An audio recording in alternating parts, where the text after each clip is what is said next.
When I was a teenager, my mom was having a hard time raising 2 children as a single mother.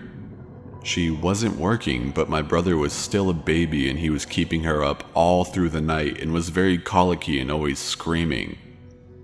While I was staying with my grandmother, she went to get groceries at the store. She came back ecstatic for the first time in quite a long time. She said that she met a great upstanding Christian man who gave her $100, claiming that he felt it was called upon him by God to give her the money. He got her all flustered and blushy by complimenting her jacket. She thought this was great because she was really into the biker kind of look. She was so happy to meet such a nice guy. They exchanged numbers and agreed to meet up later for a movie. The guy stopped by and I didn't like him. Something about him just threw me off. I didn't know if it was just me, but he made me overly suspicious. My grandmother taunted him about his beliefs, basically told him that he was full of shit. She was very blunt like that. My mom brushed it off and nodded at everything he said, debating a little bit here and there, but mostly just trying to have fun. My mom went to the movies with the guy and said that it was okay, but kind of awkward because the movie wasn't really her style.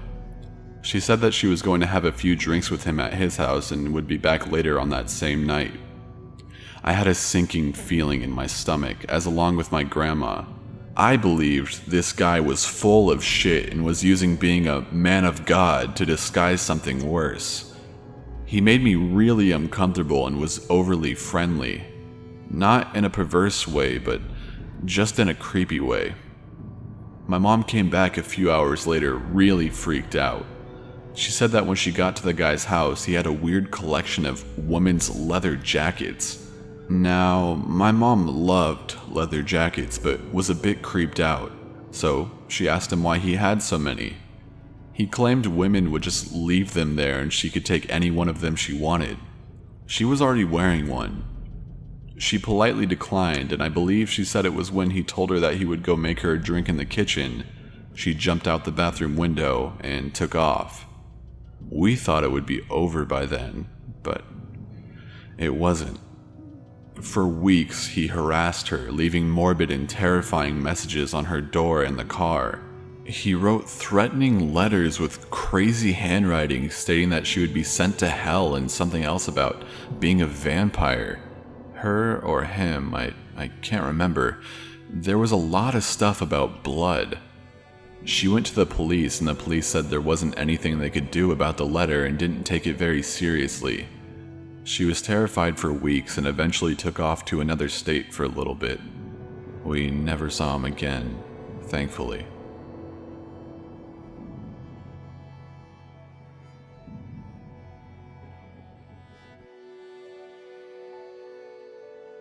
When I was in 6th grade, I went through a very hard time with severe bullying.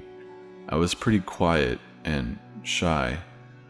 One weekend, my parents dragged me along to a graduation party for a family friend of theirs whose son was graduating high school. Since I had been going through a hard time at school, I kept to myself mostly, but I loved art and always carried a sketch pad with me drawing whenever I got the chance. About an hour into the party, the host and my mom came over to where I was sketching and told me they wanted to introduce me to someone who was also an artist. His name was David. He was incredibly nice and had a digital drawing pad which I hadn't really seen before. I was really interested in his digital equipment and he showed me a bunch of artwork he had done. I was so intrigued I hung out with him until my parents were ready to leave. He told me that he volunteered at a free after-school clinic for children whose parents worked and needed a place to go. He said he ran a drawing class there and if I ever wanted to come and hang out with him, I was welcome to. I went to his class several times, but as I got busier with school, I was unable to go and we sort of lost contact. Fast forward a few years, I am now in 11th grade. David sent me a friend request on Facebook asking me how I had been and what I was up to these days. We caught up a little bit and planned to meet up with each other at a local cafe, sketch, talk, and have some coffee. I had moved to a different school at this point. I didn't really like most of the kids in my grade, so it was nice to have someone to talk to who shared my love of art and wasn't completely an immature 16-year-old. We exchanged numbers and planned to make meeting at the cafe a weekly thing. Gradually, we hung out more and more, going other places and hanging out at each other's houses. My parents were fine with this since they considered him a family friend and he was always welcomed into our house. That's when things started to get a little strange. He made an offhand comment one night about how he wished I was 18 and single. I was seeing someone at the time. I tried to make it clear I wasn't interested in a relationship, but really enjoyed his company as a friend. One evening when we were hanging out, he told me he was going to download a, quote, cool app for my phone. Not thinking much about it, I gave him my phone and let him set it up. He explained to me that it would alert you if you were within a close range of someone who also had the app and who was on your friends list. I trusted him and didn't look at it very closely. Around this point, too, I had found out that he had texted my mom and told her a few things I had told him in confidence. I was very upset and felt like he had betrayed some of my trust. A few days later, he texted me asking why I was in a certain area of town. I was out running errands with my mom and didn't really think much about it, thinking maybe she told them that we were going there. A few days later, after my dad and I were taking my boyfriend home around 11 p.m. after having a small get-together at my house, David texted me the next morning asking if I had left my house at 11:05, which is the exact time, I kid you not, the previous evening. I was creeped out by this and started looking at the app he had downloaded onto my phone.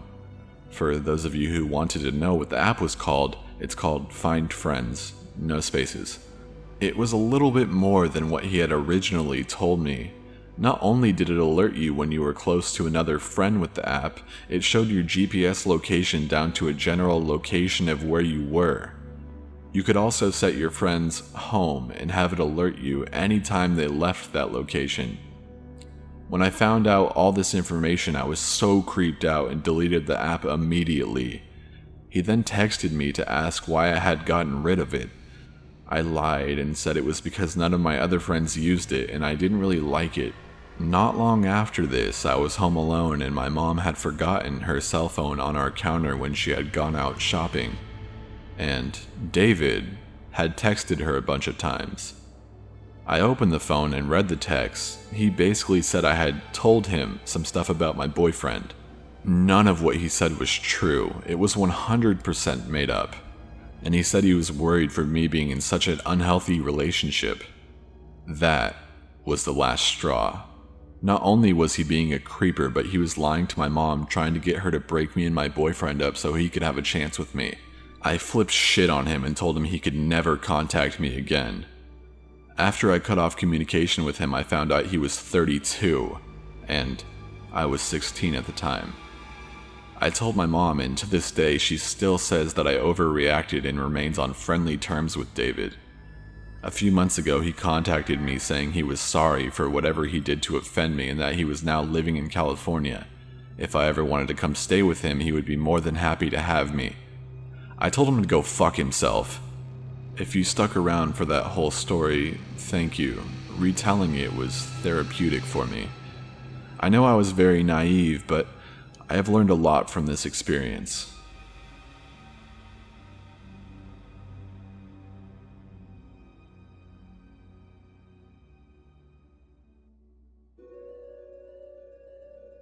This happened to me in 2008, when I was living with my boyfriend, now husband, in Boston.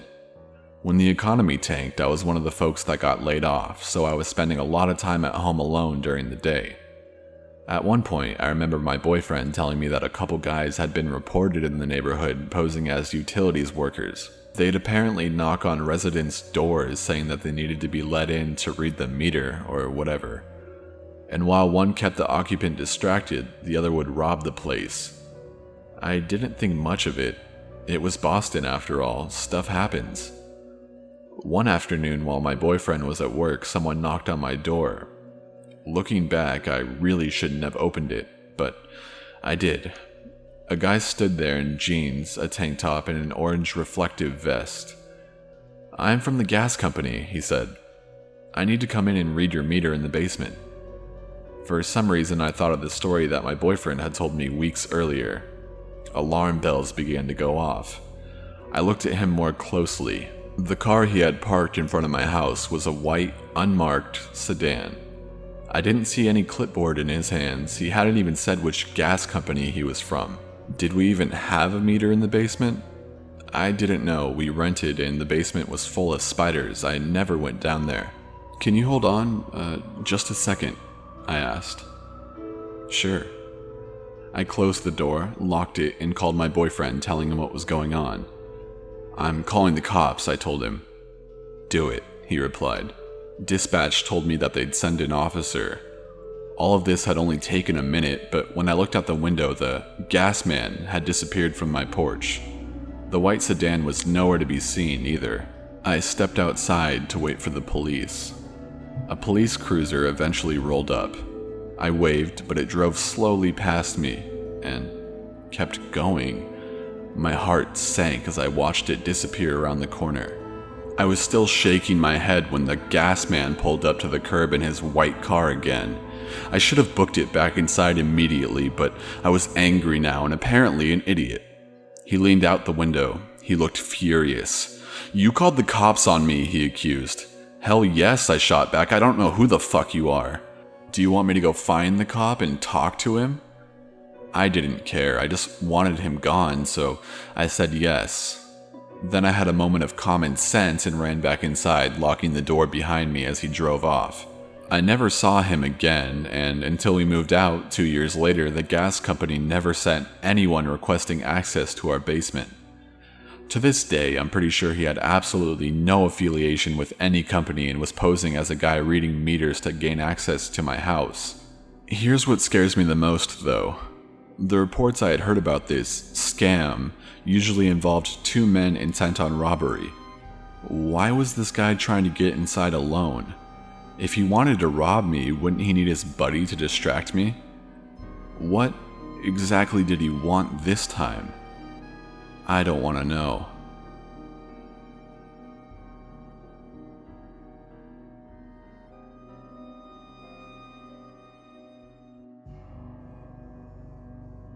I was maybe 11 or 12 at this time.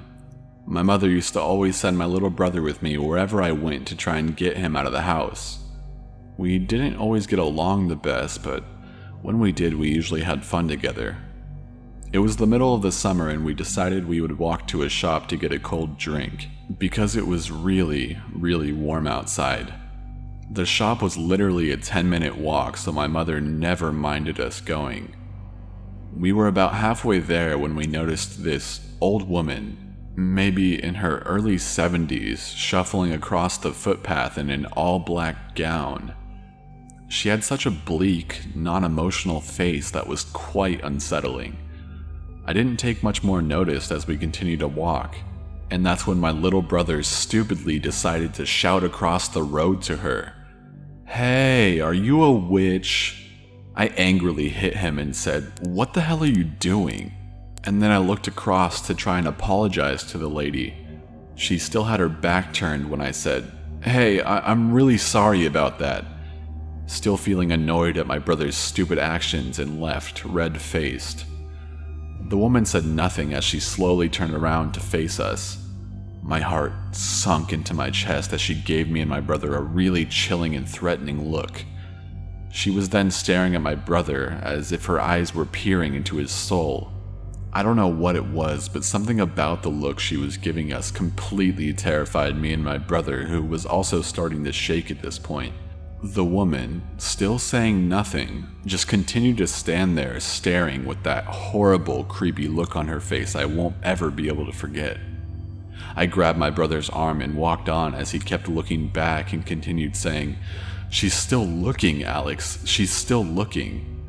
I could feel his arm shaking as we walked. We got to the shop and went inside towards the drinks. We both picked up a can of Coke, from what I remember, and walked towards the register. The line was slightly big, so the shop door was in sight. That's when my little brother spotted her.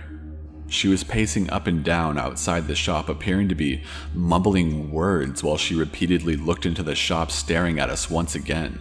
My little brother had a fit and immediately started to cry. The fear was really hitting me now. My heart was beating faster than it ever had before.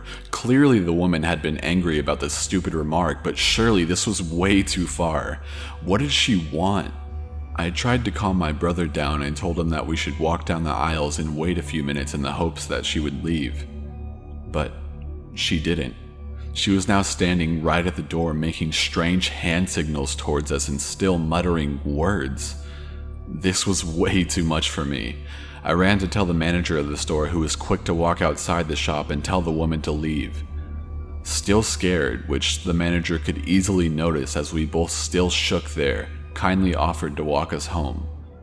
There was no sign of this woman on the way back. I only saw this woman once after, and it was while I was on the bus, and thankfully she never saw me. I never believed in witchcraft or that sort of thing, but nothing had scared me ever more than this. That look on her face. Those words she was muttering to herself. Was it a spell? It sounds stupid, but I'll be honest in saying I've always never had the best of luck. It's been 6 years since I last saw her on the bus. I haven't seen her since. I can only assume she is now dead. One thing is for certain, though. I'll never forget that horrifying look on her face, which has appeared in my nightmares many times.